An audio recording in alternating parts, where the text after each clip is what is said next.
Hello student, I am Miss S.M. Pawar and today's lectures the subject of foreign trade. Unit number 2, foreign direct investment in India. It means FDI policy. आपला unit number 2चे title आहे foreign direct investment in India म्हणजे FDI policy. तर आपण unit number 2 हे previous लेक्चर्सपासून start केले आहे.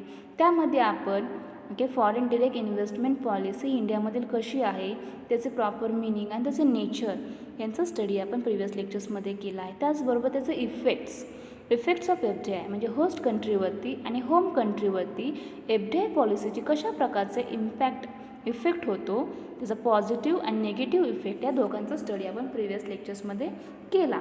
त्याचबरोबर after 1991 1991 नंतर इंडियामधील FDI पॉलिसी ही कशी आहे, त्याच्यामध्ये कोणकोणत्या प्रकारचे चेंजेस झाले आहेत त्याचा देखील स्टडी आपण प्रिव्हियस लेक्चर्समध्ये केला आहे.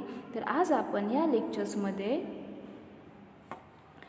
Foreign direct investment in insurance, banking, aviation and retailing या सेक्टरमध्ये insurance, banking, aviation and retailing सेक्टरमध्ये फॉरेन डिरेक्ट इन्व्हेस्टमेंट कशी आहे, त्याचे बेनिफिट्स काय आहे, आपल्या इंडियामध्ये ती सेक्टर्समध्ये आपल्या इंडियामधील इन्शुरन्स, बँकिंग, एव्हिएशन, रिटेलिंग या सेक्टरमध्ये ही फॉरेन डिरेक्ट इन्व्हेस्टमेंट कशा प्रकारे काम करते, त्याचा आपल्या इंडियासाठी काय फायदा आहे की नाही, त्याचे बेनिफिट्स आहे की नाही, त्याचे आपण वन बाय वन काय करणार आहोत तर स्टडी करणार आहोत. तर आजच्या लेक्चर्समध्ये आपण foreign direct investment in insurance फक्त इन्शुरन्स या सेक्टरमध्ये ही फॉरेन डिरेक्ट इन्व्हेस्टमेंट इन इंडियामध्ये कशी आहे त्याचा आपण स्टडी करत आहोत. तर now let's see what is mean by FDI. अगदी थोडक्यात सांगायचं म्हटले तर फॉरेन डिरेक्ट इन्व्हेस्टमेंट याला मराठीमध्ये काय म्हटले जाते तर विदेशी थेट गुंतवणूक असे या फॉरेन डिरेक्ट इन्व्हेस्टमेंटला म्हणतात. तर foreign direct investment is directly investment into production in a country by a company in another country, either by buying a company in the target country or by expanding operations of an existing business in that country. तर in simple लँग्वेजमध्ये foreign direct investment म्हणजे जेव्हा foreign कंट्रीमधील एखादी company ही आपल्या इंडियामधील एखाद्या कंपनीत किंवा दुसऱ्या देशातील एखाद्या कंपनीमध्ये इन्व्हेस्टमेंट करत असेल तर त्याला फॉरेन डिरेक्ट इन्व्हेस्टमेंट असे म्हणतात. जेव्हा कंट्रीमधील कंपनी हे बी कंट्रीमधील कंपनीमध्ये इन्व्हेस्टमेंट करते तेव्हा FDI फॉरेन डिरेक्ट इन्व्हेस्टमेंट असे म्हणतात. अशी इन्व्हेस्टमेंट ही 2 टाईपमध्ये करता येते. एक म्हणजे तो आहे ग्रीन फील्ड इन्व्हेस्टमेंट आणि एक आहे ब्राऊन फील्ड इन्व्हेस्टमेंट. यामध्ये एखादी कंपनी जी अस्तित्वात असेल तर त्या कंपनीचे शेअर परचेस करून त्याच्यामध्ये फॉरेन डिरेक्ट इन्व्हेस्टमेंट ही करता येते. आणि दुसरा टाईप आहे तो आहे की त्या देशामध्ये नवीन बिझनेस पूर्णपणे स्थापन करणे, इस्टॅब्लिश करणे म्हणजे foreign direct investment. Increasing foreign investment can be use as one measure of growing economic globalisation. Growing economic ग्लोबलायझेशनसाठी फॉरेन डिरेक्ट इन्व्हेस्टमेंट अत्यंत महत्त्वाची आहे. फॉरेन डिरेक्ट इन्व्हेस्टमेंटमुळे काय होते तर ज्या सेक्टरमध्ये इन्व्हेस्टमेंट कमी आहे त्या बिझनेसमध्ये त्या बिझनेसचा डेव्हलपमेंट करण्यासाठी, त्याचा विकास करण्यासाठी अशी इन्व्हेस्टमेंट अत्यंत हेल्पफुल आहे. जेणेकरून त्या बिझनेसमध्ये मोठ्या प्रमाणावर कॅपिटल निर्माण होईल, जास्तीत जास्त प्रमाणात त्यांना पैसा निर्माण होईल आणि त्या पैसा जास्त प्रमाणात मिळाल्यामुळे ते इन्व्हेस्टमेंट जास्त प्रमाणात त्यांच्याकडे झाल्यामुळे ते त्या बिझनेसचा एक्सपान्शन करण्यासाठी, त्या बिझनेसमध्ये न्यू टेक्नॉलॉजी आणण्यासाठी, नवनवीन चेंजेस करण्यासाठी त्याचं काय होते मदत होते. तर अशा प्रकारे फॉरेन डिरेक्ट इन्व्हेस्टमेंट ही अत्यंत महत्त्वाची आहे. आणि ही आपल्या इंडियामध्ये इन्शुरन्स सेक्टरमध्ये कशा प्रकारे आहे त्याचा स्टडी आपण करत आहोत. India is the third most attractive foreign direct investment destination in the world. आपल्या वर्ल्डमध्ये फॉरेन डिरेक्ट इन्व्हेस्टमेंट ही इन्व्हेस्टमेंट अत्यंत अट्रॅक्टिव्ह असणारे ठिकाण म्हणजे आपलं इंडिया आहे. आणि हे आपले अट्रॅक्टिव्ह असणारे ठिकाणे 3rd नंबरचे आहे. India is the third most attractive foreign direct investment destination in the world. कारण आपल्या इंडियामध्ये फॉरेन डिरेक्ट इन्व्हेस्टमेंटमध्ये जे काही रिटर्न दिले जातात, ते जो काही परतावा दिला जातो हा जास्त प्रमाणात दिले जातात. त्यामुळे अशा फॉरेन डिरेक्ट इन्व्हेस्टमेंट या आपल्या इंडियामध्ये जास्त प्रमाणावर दिसून येतात. आणि आपल्या इंडिया ही 3rd नंबरची एक डेस्टिनेशन आहे या वर्ल्डमधील की ज्या ठिकाणी फॉरेन डिरेक्ट इन्व्हेस्टमेंट हे जास्त प्रमाणात आहेत. Due to the growing demand for insurance, more and more insurance companies are now emerging in the Indian insurance sector. आपल्या इंडियामध्ये जे काही इन्शुरन्स सेक्टर आहे त्यामध्ये इन्शुरन्स कंपनीज या अनेक आहेत. मोर अँड मोर खूपच वाढत चालल्या आहेत. त्यामध्ये अशा इन्शुरन्स सेक्टरचा जास्त मोठ्या प्रमाणात डेव्हलपमेंट व्हावी यासाठी फॉरेन डिरेक्ट इन्व्हेस्टमेंट काय करत असते, हेल्प करत असते. In fact, foreign direct investment provides a win-win situation to the host and home countries. Okay, foreign direct investment परदेशी थेट गुंतवणूक ही होस्ट कंट्री आणि होम कंट्री या दोघांना देखील अत्यंत महत्त्वाची आहे. या दोघांवरती देखील चांगल्या प्रकारचा काय होत असतो, इफेक्ट होत असतो. Both countries are directly interested in inviting foreign direct investment because they benefit a lot from such type of investment. कारण ही जी काही फॉरेन डिरेक्ट इन्व्हेस्टमेंट आहे त्याच्यामुळे अनेक प्रकारचे बेनिफिट्स हे होस्ट कंट्री आणि होम कंट्री या दोन्ही कंट्रीला मिळत असल्यामुळे फॉरेन डिरेक्ट इन्व्हेस्टमेंट ही आत्ता सध्याच्या जगामध्ये अत्यंत महत्त्वाची अशी ही इन्व्हेस्टमेंट आहे. होस्ट कंट्री आणि होम कंट्री या दोघांना देखील याचा बेनिफिट मिळत असतो. याच्यामुळे ओके एखादा बिझनेस असेल तर त्याच्यासाठी इन्व्हेस्टमेंट मोठ्या प्रमाणावर मिळत असते. त्यामध्ये technology, okay new skills, knowledge, त्याचबरोबर जे काही एम्प्लॉयज आहेत त्यांचे देखील ट्रेनिंग, ओके त्यांची देखील डेव्हलपमेंट होत असते. त्याचबरोबर त्या इकॉनॉमिक्सचा ग्रोथ होत असल्यामुळे काय होते तर ते जी काही कंट्री असेल ती अगदी चांगल्या प्रकारे आणखीन डेव्हलप होत असते. तर या फॉरेन डिरेक्ट इन्व्हेस्टमेंटचे अनेक बेनिफिट्स आहेत. तर ते आज आपण इन्शुरन्स सेक्टरमध्ये कसे आहेत ते पाहत आहोत. तर एफडीआय आणि इन्शुरन्स, त्याआधी what is mean by insurance. Insurance म्हणजे काय ते आपण पाहूया. तर insurance is a means of protection from financial loss. Insurance हे आपले जे काही फायनान्शियल लॉस, जे काही आर्थिक नुकसान आहे ते नुकसान जर आपले इन फ्युचरमध्ये झाले तर त्याच्यासाठी प्रोटेक्शन देण्याचे काम हे इन्शुरन्स आपल्याला करत असते, इन्शुरन्सपासून आपल्याला मिळत असते. It is a form of risk management. हा एक रिस्क मॅनेजमेंटचा काय आहे प्रकार आहे. Primarily use to hedge against the risk of contingent or uncertain loss. Insurance is a contract between the insurer and the insured. Okay insurance हा दोन व्यक्तींमधील काय आहे कॉन्ट्रॅक्ट आहे. याच्यामध्ये एक असतो तो इन्शुरर आणि दुसरा असतो तो म्हणजे इन्शुरर. म्हणजे जो व्यक्ती ज्या गोष्टीचा विमा उतरवणार आहे अशी व्यक्ती आणि ज्या संस्थेकडून तो विमा घेणार आहे ती संस्था म्हणजे इन्शुरर अँड इन्शुअर्ड होय. Whereby the insurer agrees to compensate the insure against loss. तर असा जो काय विमा घेणारा व्यक्ती आहे तो त्या विमा संस्थेकडून त्या गोष्टीसाठी काय करत असतो, विमा उतरवित असतो, जेणेकरून इन फ्युचरमध्ये भविष्यामध्ये मोठ्या प्रमाणावर जरी नुकसान झाले तर आपल्याला त्या संरक्षण प्राप्त व्हावे, नुकसान भरपाई मिळवावी यासाठी असा इन्शुरन्स घेतला जातो. The insured has to pay a certain fixed sum of money on timely basis to the insurance.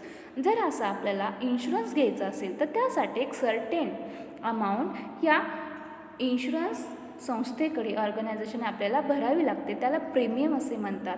Okay आपण ज्या गोष्टीचा विमा उतरवित आहोत त्यासाठी त्या वस्तूपासून आपल्याला इन फ्युचरमध्ये संरक्षण मिळावे यासाठी आपण त्याचा विमा उतरवितो. असा विमा हा विमा संस्थेकडून उतरविला असल्यामुळे त्यांना एक सर्टेन अमाऊंट त्या गोष्टीबद्दल की आपल्याला प्रीमियमच्या स्वरूपात भरावी लागते आणि त्या प्रीमियमनुसार आपल्याला ते विमा कंपनी प्रोटेक्शन करत असते. तर इन्शुरन्स म्हणजे काय तर इन फ्युचरमध्ये जे काही आपल्याला नुकसान होणार आहे, जे काही जोखीम प्राप्त होणार तर त्या जोखीमपासून नुकसानीपासून संरक्षण मिळवण्यासाठी अशा प्रकारचा इन्शुरन्स म्हणजे विमा उतरविणे म्हणजे इन्शुरन्स होय. Insurance is a contract in which an individual or entity receives financial protection or reimbursement against losses from an insurance company. The company pools clients' risk to make payments more affordable for the insured. तर insurance हा एक व्यक्ती एखाद्या गोष्टीचा insurance कंपनीकडून काय करत असते, इन्शुरन्स उतरवित असते, जेणेकरून आपल्याला भविष्यामध्ये जे काही नुकसान होणार आहे त्याची भरपाई, त्याचे संरक्षण मिळावे यासाठी हा विमा उतरविला जातो. त्याच्यासाठी असा विमा उतरवण्यासाठी त्या विमा कंपनीला आपल्याला एक प्रीमियम भरावा लागतो. Insurance in India started without any regulations in the 19th century. Okay, 19th सेंचुरीपासून आपल्या इंडियामध्ये इन्शुरन्स हा स्टार्ट झाला. त्याच्यामध्ये कोणत्याही प्रकारचे रेग्युलेशन्स हे नव्हते. Okay, without any regulations in 19th century insurance in India is started. त्यानंतर आफ्टर द इंडिपेंडन्सी, स्वातंत्र्य काळानंतर, the life insurance company was nationalise in 1956 and then the general insurance business was nationalise in 1972. Okay, इन्शुरन्सचे 2 types आहेत, life insurance company, life insurance and general insurance. तर जनरल इन्शुरन्समध्ये अनेक प्रकारचे इन्शुरन्स येतात. त्यामध्ये health insurance, crop insurance, house insurance, तर health insurance, marine insurance, motor insurance, fire insurance असे प्रकारचे जनरल इन्शुरन्स असतात. आणि लाईफ इन्शुरन्स म्हणजे व्यक्तीच्या लाईफचा इन्शुरन्स म्हणजे लाईफ इन्शुरन्स. तर या लाईफ इन्शुरन्स कंपनीचे नॅशनलायझेशन हे 1956मध्ये झाले. ओके, 1956 साली लाईफ इन्शुरन्स कंपनीचे राष्ट्रीयकरण करण्यात आले आणि 1972मध्ये 1972 साली जनरल इन्शुरन्स बिझनेस याचे काय केले गेले, नॅशनलाइज केले गेले, राष्ट्रीयकरण केले गेले. तर insurance regulatory and development authority, it means IRDA, established in 1999, which regulates and develops the insurance industry in India. आता या ज्या काही लाईफ इन्शुरन्स कंपनी आहे आणि जनरल इन्शुरन्स बिझनेस आहे त्याच्यावरती कोणत्या ना कोणत्या व्यक्तीचा कंट्रोल असणे आवश्यक आहे. तर असा कंट्रोल निर्माण करण्यासाठी 1999मध्ये insurance regulatory and development authority हे इस्टॅब्लिश करण्यात आले. याच्यामध्ये इन्शुरन्स इंडस्ट्रीचा आपल्या ज्या काही इंडियामधील इन्शुरन्स इंडस्ट्री आहे, सेक्टर आहे, त्याच्यामधील त्यांचा जास्त प्रमाणात डेव्हलपमेंट व्हावी यासाठी ही IRDA संस्था काय करण्यात आली, इस्टॅब्लिश करण्यात आली. आणि आत्ता सध्याच्या काळामध्ये लाईफ इन्शुरन्स कंपनी आणि जनरल इन्शुरन्स कंपनी या IRDA या संस्थेअंतर्गत कार्य करीत असतात. त्या IRDA संस्थेअंतर्गत त्यांच्यावरती काय असते, कंट्रोल असते. रूल्स अँड रेग्युलेशन्स ठरवण्याचे काम देखील या IRDA या संस्थाच करत असतात. IRDA means insurance regulatory and development authority होय. त्याचे राष्ट्रीयकरण हे 1999मध्ये करण्यात आले. 1956 साली लाईफ इन्शुरन्स कंपनीचे नॅशनलाइज करण्यात आले आणि 1972मध्ये इन्शुरन्स बिझनेस जनरल इन्शुरन्स बिझनेसचे राष्ट्रीयकरण करण्यात आले आणि 1999मध्ये IRDA ही संस्था स्थापन करण्यात आली. त्यानंतर benefits of increased foreign direct investment limit in insurance sector.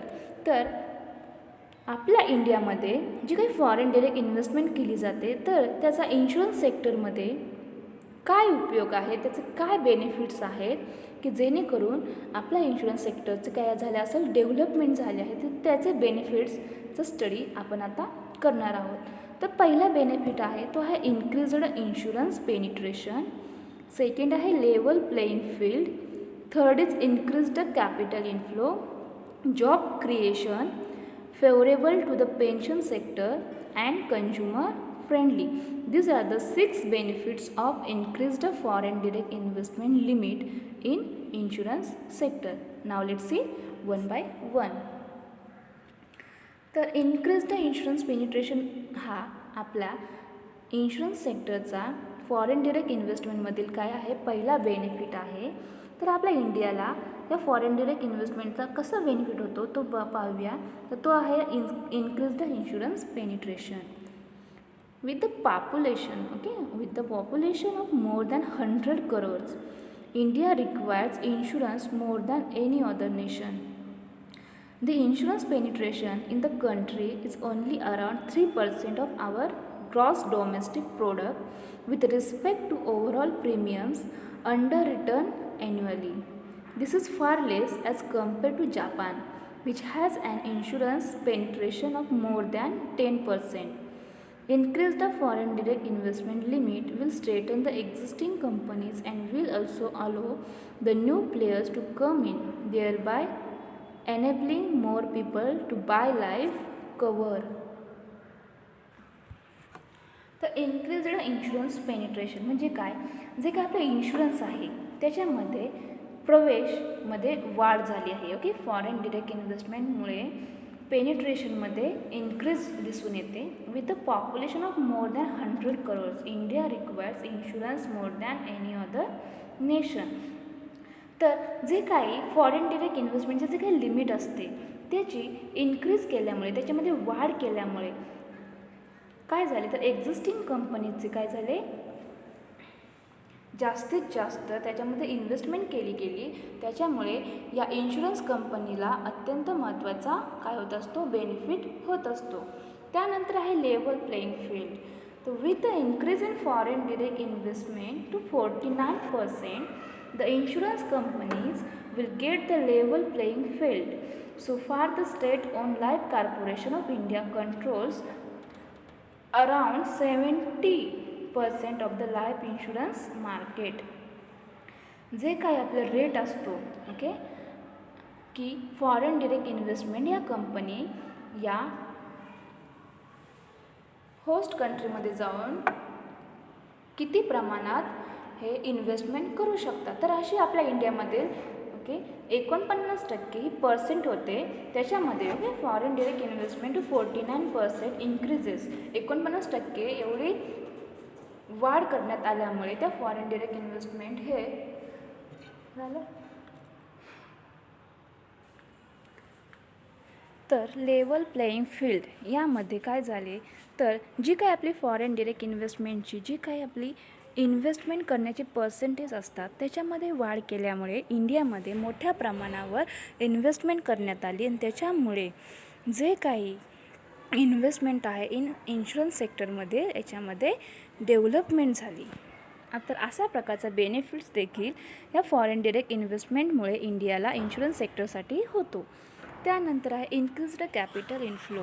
Increased capital inflow म्हणजेच काय तर भांडवल. ओके, जे काय आपले कॅपिटल आहे त्याच्यामध्ये वाढ झाली. तर अशी वाढ झाल्यामुळे काय झाले तर most of the private sector insurance companies have been making considerable losses.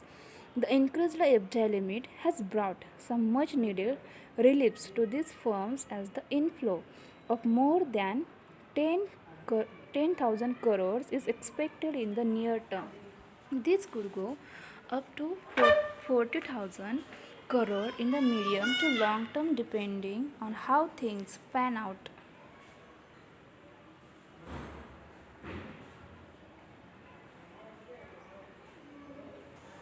तर प्रायव्हेट सेक्टरमध्ये जे काही इन्शुरन्स कंपनीज आहे त्यांच्यासाठी ओके जो काय मेकिंग कन्सिडरेबल लॉसेस आहे यासाठी हे कॅपिटल अत्यंत महत्त्वाचे आहे. The increased foreign direct investment limit has brought some much needed reliefs to these firms. Okay, या प्रायव्हेट सेक्टरसाठी अत्यंत गरजेचे होते. त्याचबरोबर त्यांचा जे काही इन्फ्लो होता more than 10,000 crore is expected in the near term. This could go up to 40,000 crore in the medium to long term depending on how things pan out. तर अशा प्रकारचा इन्क्रीज्ड कॅपिटल इन्फ्लो हा देखील benefit या insurance सेक्टरसाठी foreign direct इन्व्हेस्टमेंटमुळे झाला आहे, होत आहे. त्यानंतरचा बेनिफिट आहे तो आहे जॉब क्रिएशन. तर फॉरेन डिरेक्ट इन्व्हेस्टमेंटमुळे जॉब क्रिएशन रोजगार निर्मिती झाली. तर ती कशी झाली तर with more money coming in. Okay, अशा इन्व्हेस्टमेंटमुळे जास्त प्रमाणावर पैसा आपल्या इंडियामध्ये आला.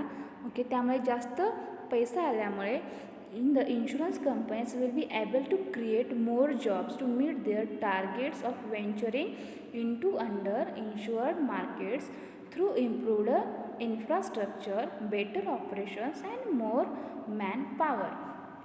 फॉरेन डिरेक्ट इन्व्हेस्टमेंटमुळे काय होते तर त्या फॉरेन कंट्रीमधील कंपनी या आपल्या किंवा दुसऱ्या देशामध्ये जाऊन काय करतात, इन्व्हेस्टमेंट करतात. अशी इन्व्हेस्टमेंट केल्यामुळे त्या कंट्रीला म्हणजे त्या कंट्रीतील कंपनीला मोठ्या प्रमाणावर पैसा हा क्रिएट होते. असा पैसा निर्माण झाल्यामुळे त्या कंपनी त्यांचा बिझनेस मोठ्या प्रमाणावर डेव्हलप करू शकतात. त्याचबरोबर त्यांच्या कंपनीची जी काही टेक्नॉलॉजी असेल त्याच्यामध्ये चेंजेस घडवून आणतात.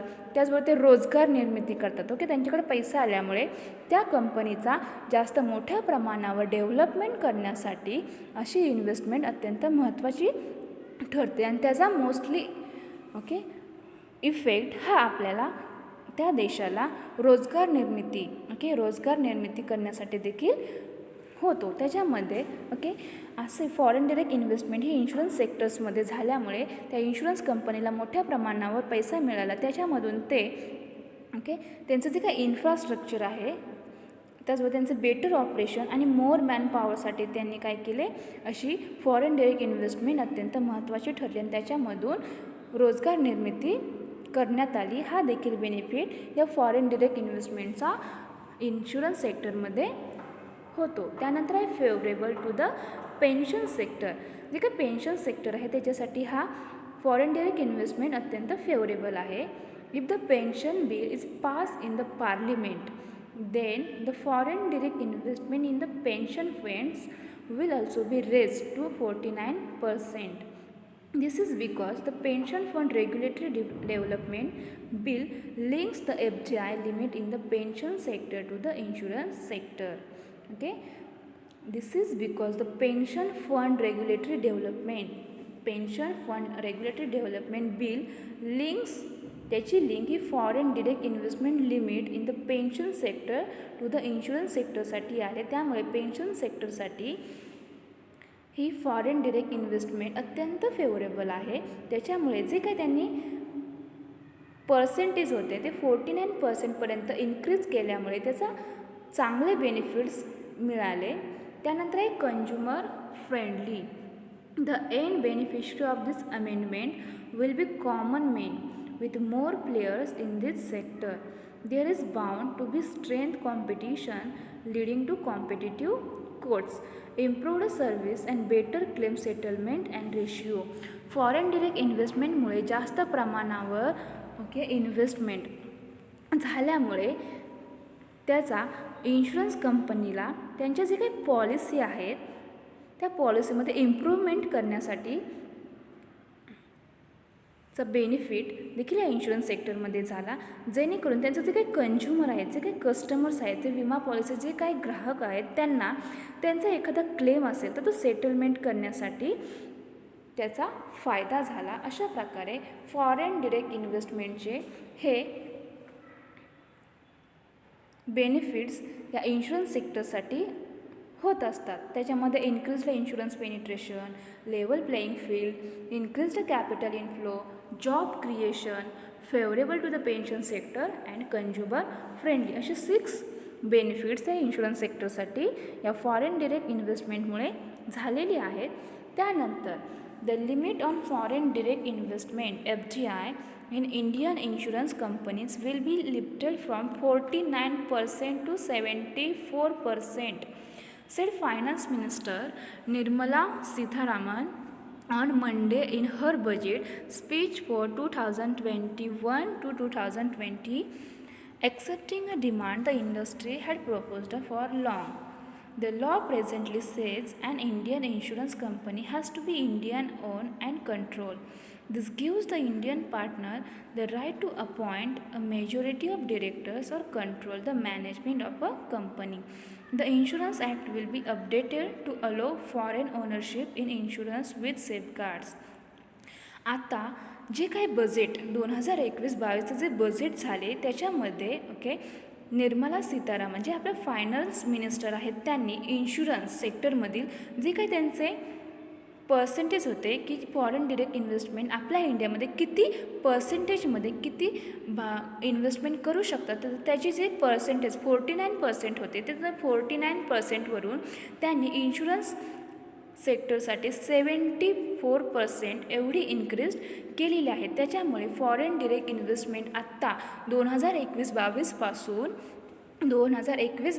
पासून आपल्या इन्शुरन्स सेक्टरमध्ये 74% काय करू शकतात, इन्व्हेस्टमेंट करू शकतात. अशी इन्व्हेस्टमेंट केल्यामुळे आपल्या इंडियामधील इन्शुरन्स कंपनीला आणखीन जास्त प्रमाणावर इन्व्हेस्टमेंट मिळणार आहे, जास्त मोठ्या प्रमाणावर पैसा मिळणार आहे. त्यामधून इन फ्युचरमध्ये आणखीन जास्त प्रमाणावर रोजगाराच्या संधी प्राप्त होतील. आपल्या इकॉनॉमिकचा, आपल्या अर्थव्यवस्थेचा आणखीन चांगल्या प्रकारे काय होणार आहे, डेव्हलपमेंट होणार आहे. त्याच्यामुळे 2021-22 या फिनान्शियल इयर्समध्ये साठी या आपल्या ज्या काय फायनान्स मिनिस्टर आहेत निर्मला सीतारामन यांनी 49% वरून 74% हे इन्क्रीज इन्शुरन्स सेक्टरसाठी केलेली आहे. तर अशा प्रकारे फॉरेन डिरेक्ट इन्व्हेस्टमेंटचा इन्शुरन्स सेक्टरसाठी देखील अत्यंत महत्त्वाचे बेनिफिट्स होतात. त्यामुळे आपले इंडियामधील इन्शुरन्स बिझनेस हे आता सध्याच्या काळामध्ये अत्यंत चांगल्या प्रकारे बिझनेस करीत आहेत. त्याचा फायदा हा आपल्या अर्थव्यवस्थेला होतो. आपल्या अर्थव्यवस्थेची जी काही डेव्हलपमेंट आहे, जी काही ग्रोथ आहे, याच्यामध्ये ही फॉरेन डिरेक्ट इन्व्हेस्टमेंट अत्यंत महत्त्वाची भूमिका बजावत आहे. थँक्यू.